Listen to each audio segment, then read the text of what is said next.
ವಿಶೇಷ ಅಭಿನಂದನೆಗಳು. Highest budget ಮಂಡಿಸಿರೋದು ದಾಖಲೆ ನಿಮ್ಮ ಹೆಸರಲ್ಲಿದೆ. ನಾನೇ ದೀರ್ಘಾವಧಿ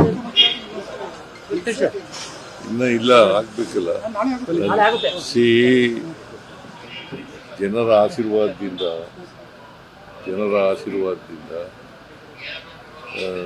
ನಾಳೆ ಆದರೆ ದೇವರಾಜ ಅರಸರವರು ಏನು ದೀರ್ಘಕಾಲ ಮುಖ್ಯಮಂತ್ರಿ ಆಗಿದ್ರು ಅದನ್ನು ಸರಿಗಟ್ಟತಕ್ಕಂಥ ಕೆಲಸ ಆಗ್ತದೆ.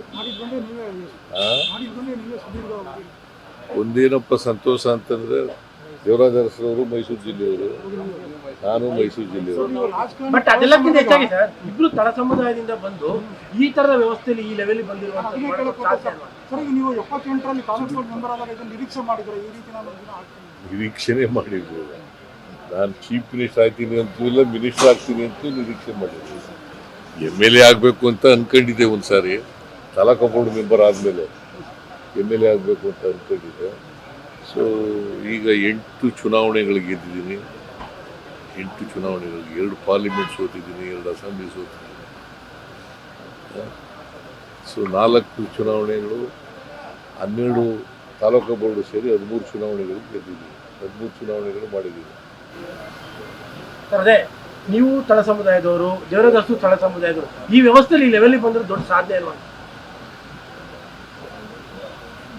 ಅವರು ಸಾಮಾಜಿಕವಾಗಿ ಹಿಂದುಳಿದವರಲ್ಲ, ಸಾಮಾಜಿಕವಾಗಿ ಮುಂದುವರೆದವರು. ಯಾಕಂದ್ರೆ ಅರಸು ಇದೆಯಲ್ಲ, it's a ruling class. Population wise ಕಡಿಮೆ, ಪಾಪ್ಯುಲೇಷನ್ ವೈಸ್ ಬಹಳ ಕಡಿಮೆ ಇರ್ತಕ್ಕಂಥ ಪಾಪ್ಯುಲಾರಿಟಿ ಬಂದಿದ್ದಂಥ ಮುಖ್ಯಮಂತ್ರಿಗಳು. ಸೊ ಅವರು,